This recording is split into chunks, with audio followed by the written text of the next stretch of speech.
さあ、小松交通です。今回も最後までお付き合いください。私は先ほど仕事を終わらせた会社の最寄りの東京有楽町にいます。これからですね、限界突破、深夜の飛行機で韓国へ行こうということでやっていきたいと思います。よろしくお願いいたします。2025年2月以来の大韓民国、人生2回目の海外旅行。前回は飛行機と新幹線を使わず丸4日かけて東京から韓国ソウルへ向かいましたけれども、今回さすがに飛行機で向かいます。とはいえただ普通に飛行機で行くんじゃつまらないですよね。小松交通は面白い便を発見いたしました。アシアナ航空177便、なんと深夜1時半羽田発、早朝4時10分インチョン着。客を絶対に寝かさないアシアナ深夜便、これはぜひとも乗ってみたい。仕事終わりでヘトヘトバキバキ小松交通は一体どうなってしまうのか。まずは JR とモノレールで羽田空港へ向かいましょう。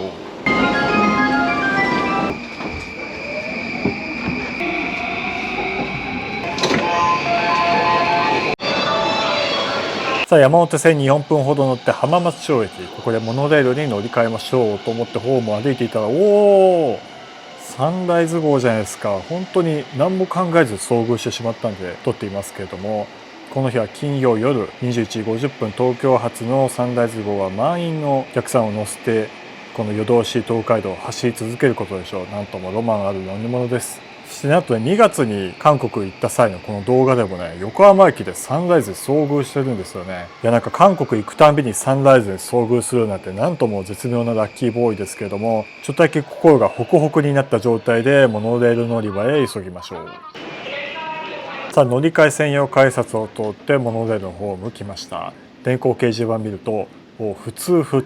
と、20時以降の東京モノレールはほぼ全て普通列車、快速がほとんどないんですよね。日中はほぼノンストップの空港快速とかありますけれども、この時間はね、さすがに会社帰りの人がお客さんの大勢を占めていますので、さすがにね、普通列車にしないとしょうがないと。で、車内入りましたけれども、ロングシートかと思いきや真ん中に座席が設置されていたりと、冷静に見たらかなり変な車両ですよね、これね。こことかめちゃめちゃ通路狭くなっていますけど、座席がないよりはマシかと思うんですが、スーツケースとか持ってる人が通るとちょっと大変そうですね。東京モノレール名物 Wi-Fi マークをあしらった座席に座って、こちら浜松町駅を出発します。22時1分。東京モノレール自体こんな深夜に乗ることもあんまないので、結構新鮮な体験でした。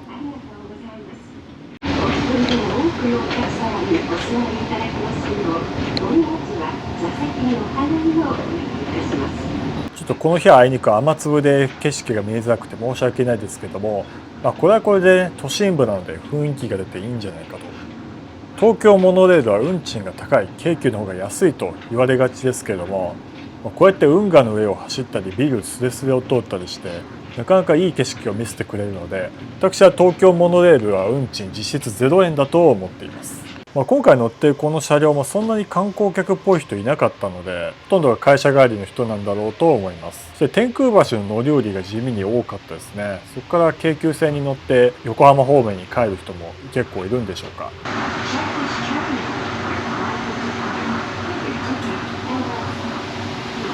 이번역은羽田공항 제3터미널입니다. 내리실 문은 왼쪽입니다.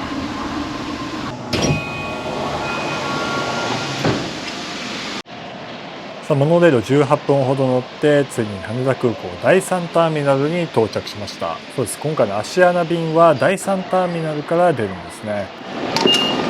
そして第3ターミナルの改札を出てと思った目の前にもういきなりターミナルビル、すっげえ地形な。モノレールも第1第2ターミナルは地下の駅なのでちょっと上がってくるのに時間がかかるわけですが、ここは高架駅なのでダイレクトアタックが可能となっています。この時間22時21分、結構深夜ではありますがすごい数出ています。私が乗るのはこれですね、1時半ソウル、ちゃんとソウルって書いてありますね。 OZ177 アシアナ航空の隣には ANA のマークもあります。これはコードシェア便ってやつですかね。ちなみにこの時間なかなか土地狂ってまして、1時半の次は1時55分のピーチ、そして2時の大韓航空便と、深夜に日韓の移動は激しすぎじゃねって感じですけれども、いやすごい集中しているな。そしてカウンター見渡すとそんなに人はいませんけれども、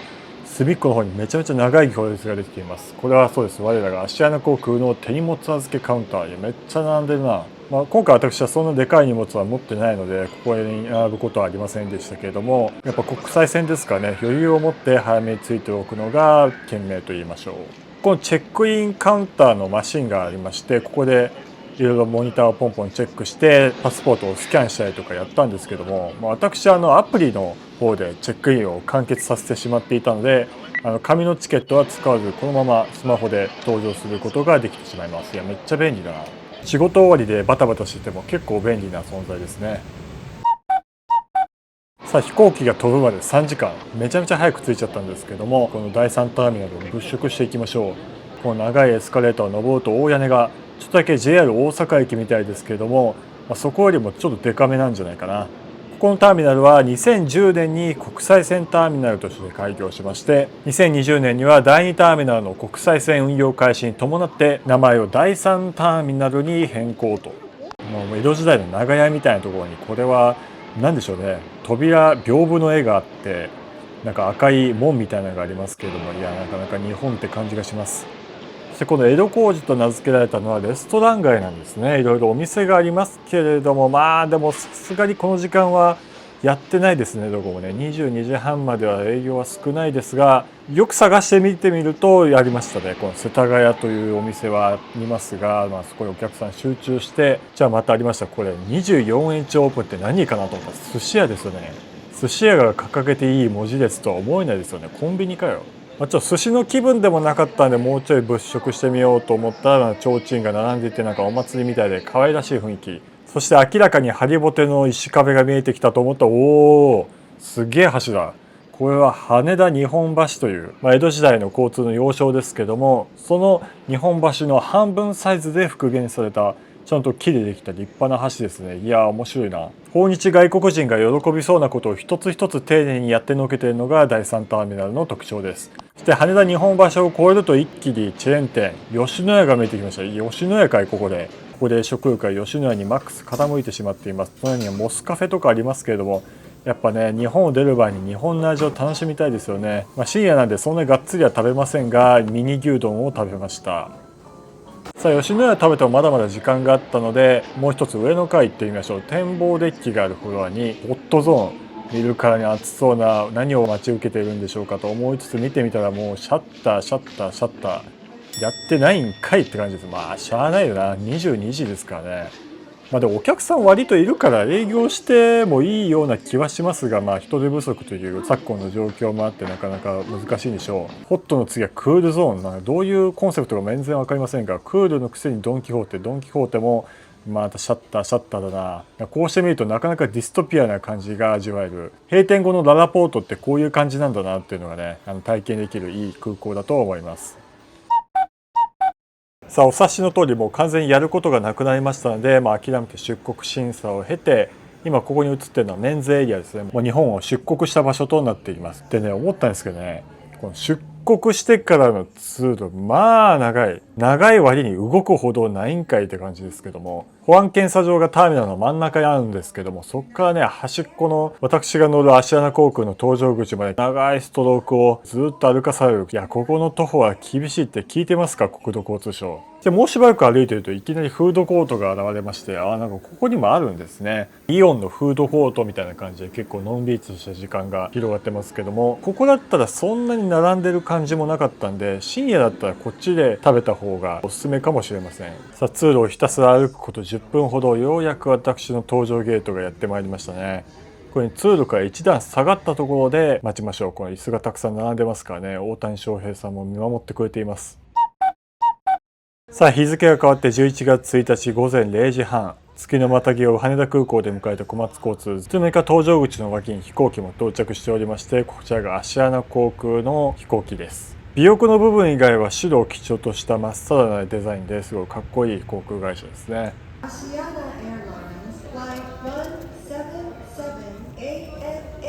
このアシアナ航空も今風前の灯火、2024年の12月から大韓航空の子会社となっておりまして、2027年には完全に統合される予定なんですよね。だからこのアシアナ航空の飛行機ももうすぐ大韓航空のやつに乗り換えられるのかな。こんな1時半の飛行機誰が乗るなんて思ってましたけども、蓋開けてみたらね、いや満席でしたね。しかもこの後にピーチ便と大韓航空便と2つ出るんでしょ。日韓の交流はとんでもない黄金時代を迎えたと言っても過言ではないでしょうか。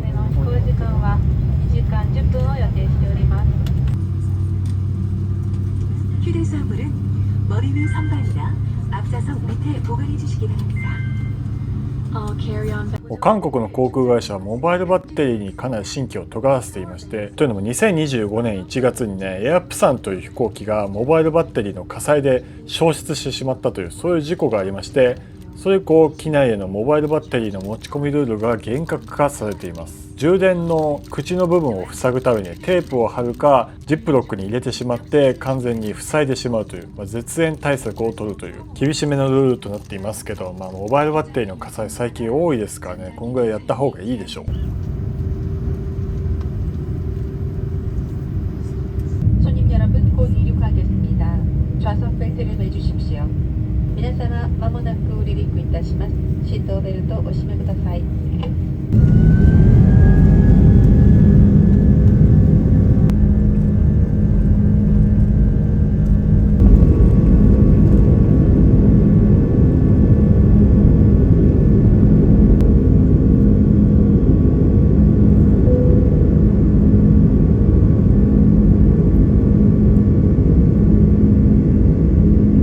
無事羽田空港を離陸しまして、工業地帯が立派に見えたと思ったらすぐ雲に遮られてしまいました。ちなみに私の座席の真横完全に白い壁になっていましたね。いやこれはちょっと聞いてないよって感じですよね。ウェブサイトでも座席選択はしましたけれども、窓ないとは書いてなかったよな。いやしゃあないでしょう。もう前方に窓ありますから。どうせ深夜だしやることもないので前方のモニターでいろいろ遊んでみましょうと思ったらね、こういう風にねリモコンがついてるんですよ。しかも紐で絶妙にグイーンってセットされてるんですけど、なんかおばあちゃん家にあるマッサージ機のリモコンを思い出しました。それどうやって操作するのかなと思ったら、こうやって下のポチポチとボタンを押して画面上のパソコンのカーソルをこう日本語っていうのを合わせるんですけど、ここでボタンの効き目が絶妙に悪くてですね、ちょっとだけ難かったですね。ただこの時は懸命にリモコンをポチポチやってて気づかなかったんですけども、普通にこの画面タッチ操作で操作できるので、あんまりこれを使う必要はないです。ノスタルジーに浸りたい人だけ使うといいでしょう。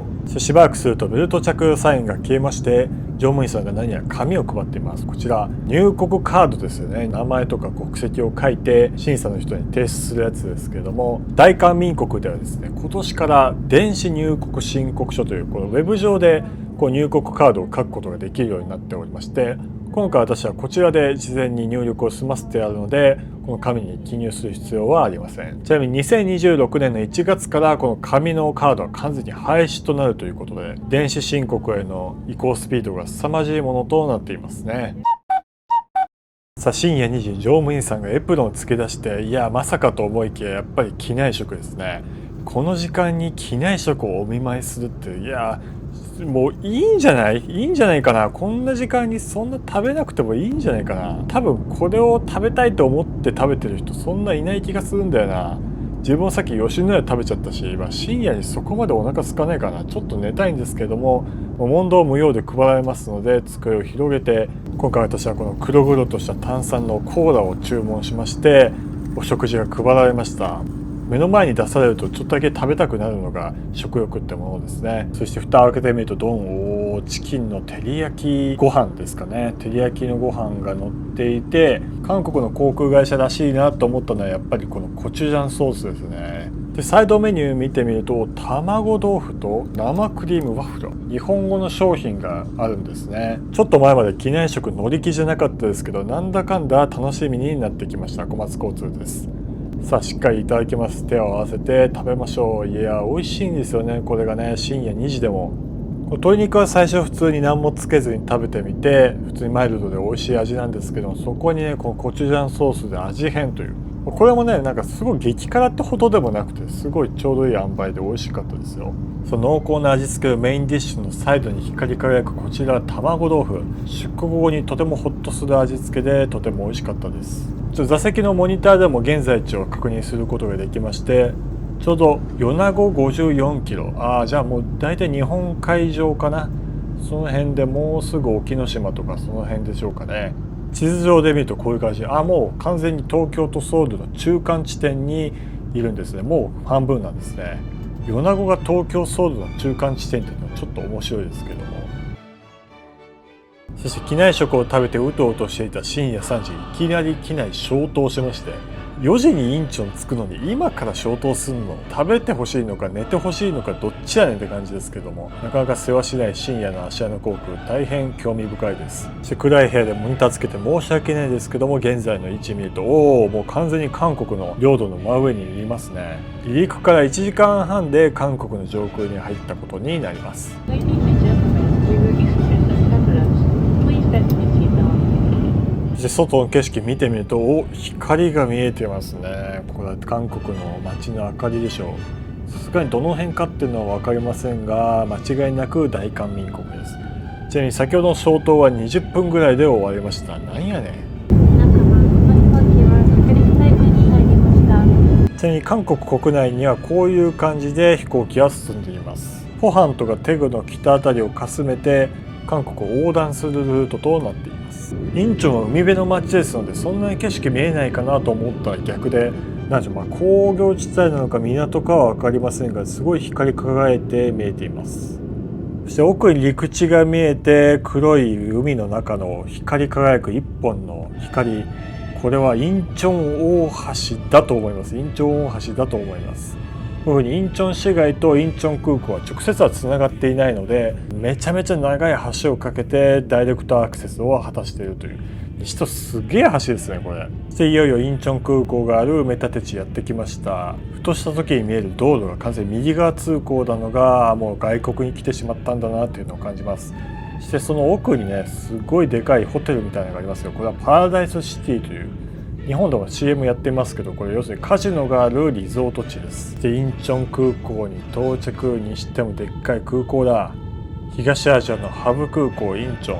日本からヨーロッパ行く際も直行便で行くよりはインチョンを経由したりとか、そういう方が安かったりするんですよね。インチョン空港はとてつもない地位を占めています。そしてアシアナ航空177便は無事インチョン空港に着陸。時刻は3時42分。すごい時間に着きましたね。お疲れ様でした。インチョン空港は2001年に開港したソウル首都圏の国際空港となっています。ソウルのすぐ近くに別のキンポ空港というのがあるんですけれども、そこよりも離れた位置にありますので、東京で例えるなら成田空港みたいな位置にあります。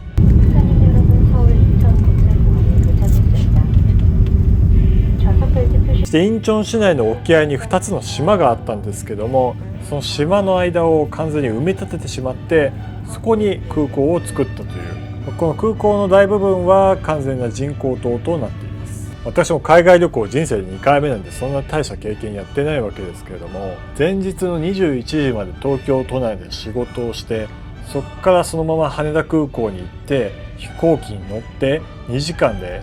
朝の4時に韓国インチョン到着。もう自分は今どこにいて何をしてるんだっていうような気持ちにさせてくれる、それがこの弾丸深夜便の魅力だと思いますね。最初はやっぱしんどいなと思いましたけれども、それはそれで韓国の最初のいい思い出ができたなと思っています。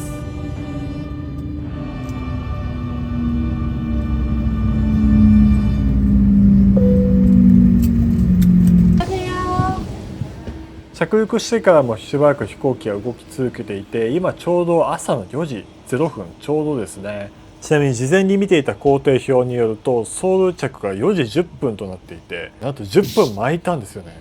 10分も巻けるんですね飛行機って。インチョン空港の建物入りまして、看板見てみるとわーすげえ第一言語がハングルですね。ハングルでいろいろ書いてあります。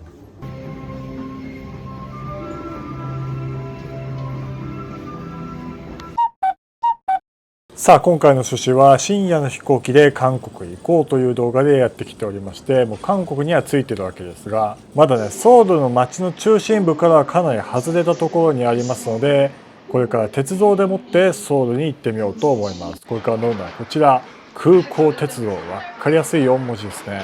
そしてこの空港鉄道、路線としては一つの路線なんですが、種別によって乗り場が違うんですね。左の青い方はオールストップ、要するに各駅停車なんですが、このオレンジ色エアポートレイルロードエクスプレス。このエクスプレスってのがノンストップの列車です。今回はこっちに乗ります。紫色のハリウッドザコシショウみたいなのが出迎えてくれましたけれども、今回は空港鉄道の改札に来ました。この向こう側の青色が各駅停車の改札で、そこと対面するようにこのオレンジ色の改札、これがエクスプレス特急の改札口となっています。ここまで明確に分けられている感じはまさしく京成本線とスカイアクセスみたいな存在です。色もなんか似てますよね。ここはいわゆる普通の鉄道、日本の方式とそんな変わりませんので、ここの券売機がありまして、ここで切符を買います。ちゃんと日本語にも対応した優しい券売機ですね。今回私は別の方法でお得に購入しています。それはこちら、ALEX 直通列車引き換えコードというのがあるんですね。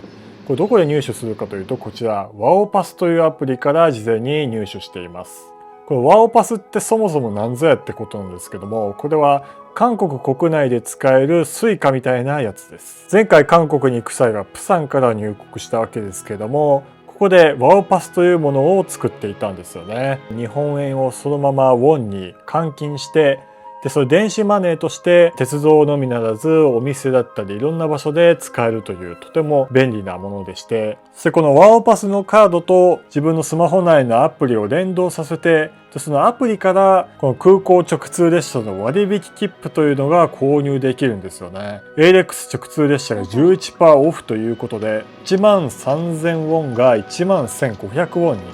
日本円でいうとだいたい170円ぐらいお得になっている。いや、すごいありがたいですね。ちなみにこのワオパスのアプリの中には eSIM だったり、それからコンビニとか百貨店で使える商品券もお得に買えたりしまして、結構便利なので、本当に韓国旅行には必須のアプリだと言えましょう。5時ちょうどに空港鉄道営業を開始しまして、改札も電気がつきました。ここで先ほど発見された紙のチケットの QR をタッチ。Thank you. そしてこの空港鉄道、地下鉄なわけですけれども、駅はこういう風に大屋根になっている。おー、すげえな。空港ってどこもかしこも大規模に建物を作りがちだな。フルスクリーンのホームドアがついているのが新交通システムっぽいですね。そしてホームドアにいろいろハングルで書いてありますが、カーって書いてあるから5号車なんですよね。5号車の 1A から 13D。私の座席もこの辺なので、ここで待つことにしましょう。ちなみに直通列車と普通列車で改札が分けられていると言いましたけれども、ホームもこのように分かれています。柵を介した向こう側で各駅停車の青いホームが存在しています。まさしく京成の成田空港駅と構造は完全に同じです。ホームドアに時刻表を貼ってありました。これは直通列車の時刻表。だいたい1時間に1、2本でそんなに多くはないです。スカイライナーよりも少ないぐらいです。ちなみに各駅停車はほぼ10分おきに出ているので、いわゆる普通の電車と遜色ない本数です。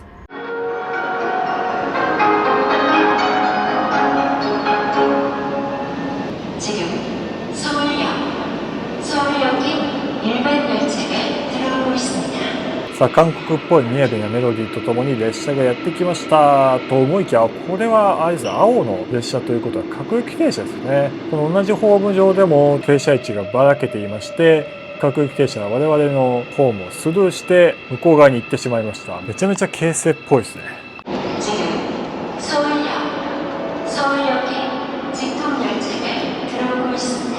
さっきの各駅停車から5分ぐらい経ちまして、いよいよ我々の列車やってきました。空港直通列車。各駅停車4つドアがありましたけれども、今回は2つしかドアがありません。構造も完全特急列車。さあ、近未来的なプラグドアが開いて列車の中入りました。いやー、すごい。完璧なクロスシートでスカイライナーと遜色ないですね。早朝朝5時、そんなお客さんいるのかなと思いきや、それなりに乗ってこられて、満席というほどではないですが、でも半分ぐらい座席埋まっていたので、結構乗ってる方ではないでしょうかね。窓枠の感じがね、なんか丸っこくて独特なんですよね。なんかすべすべで気持ちがいい感じで面白いです。そのとこに目をやってると、5時23分列車発車しました。インチョン国際空港1ターミナル駅を発車しました。ちなみにこの駅の手前に第2ターミナルの駅がありまして、空港鉄道はそこが始発となっています。ここは途中駅です。この直通列車はなんとインチョンからソウルまでノンストップ。途中の駅全部かっ飛ばして終点ソウルに行ってしまうという、なんとも優れた存在。東京モノレールの空港快速みたいな感じです。さあインチョン空港駅を出発してしばらくは地下鉄のトンネルをずっと突っ切っていますけれども、みるみるスピードが上がっています。ソウルまでは58キロ44分かかります。図で説明するとこういう感じ。運賃は1390円ほどで、最高時速は110キロ。新快速よりはやや遅めです。ちなみに成田空港アクセススカイライナーはどうかというと、空港第2ビルから都心の日暮里まで61キロ、最高時速160キロも出すので、使用時間36分、結構早いです。ただその分かは分かりませんが、運賃はめちゃめちゃ高い。特急料金と合わせて2567円。日本の交通運賃が高いのか、韓国が安すぎるのか何とも言いませんけども、こういう感じの距離感ですね。トイレは4号車に向かいます。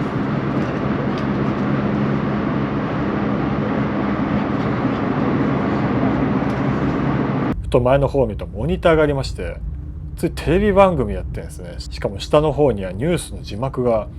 日本語にも対応してるんです。韓国外相元帥建造とか書いてありますね。そして座席はどうかというと、スカイライナーよりは正直椅子は柔らかめで、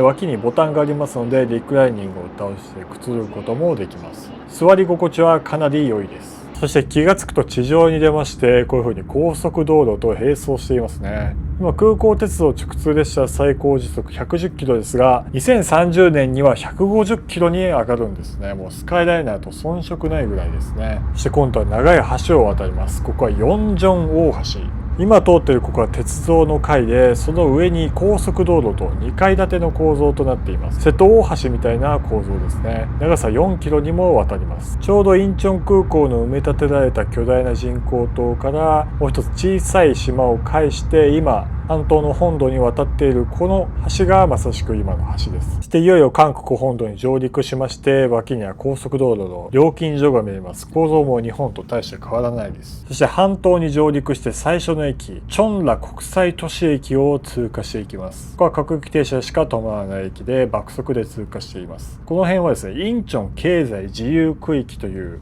税制措置を緩和した地域がありまして、ここにいろんな企業が立地してるんですね。関空でいうリンクタウン的みたいな存在なんでしょうかね。それよりももうちょっとちゃんとした場所だと言えそうです。ここはコマム駅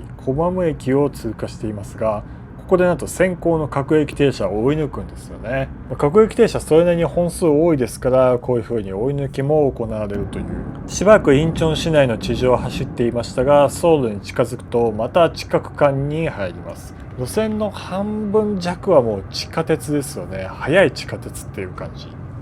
空港鉄道は通過してしまいますが、次に重要な駅が待ち構えています。ちょっとこの目線の反対側にホームがあって見えなくて申し訳ないんですが、今金浦空港駅というのを通過しています。そうですよ、別の金浦空港というところもこの路線乗り入れているんですよね。路線の大体真ん中あたりに金浦空港の駅が存在します。2つの空港を1つの列車でつないでるっていうのがすごいいいですよね。ソウルから金浦空港までの所要時間22分と結構近いですね。大阪でいう伊丹空港的な存在。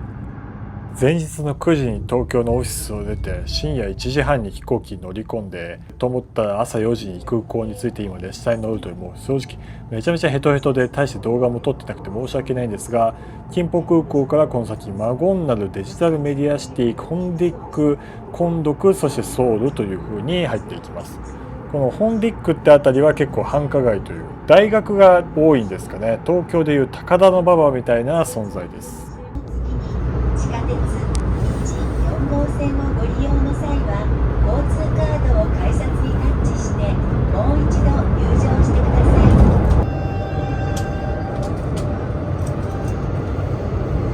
이번역은 ERJ 종착역인 서울역입니다. そして6時7分、早朝にソウル駅到着しました。いやー、着きました。お疲れ様でした。ソウル駅も地下構造一面二線の駅となっています。さあ列車からホームを降りましょう。段差がほとんどなくてびっくり、かなりシームレスに作られています。フルスクリーンのホームドアに列車が止まっていますけれども、パッとに普通の列車と見た目遜色ないですよね。ただ2ドアしかないので、ドアがないホームドアはしっかり閉じられていますね。普通に日本にありそうな地下鉄の駅という感じで、全然韓国って感じがあるようでないような絶妙な気分ですけども、ここは間違いなく大韓民国です。22時有楽町を出て朝6時ソウル駅、完全にこの睡眠の8時間を犠牲にして朝一番から韓国の旅行を楽しむという、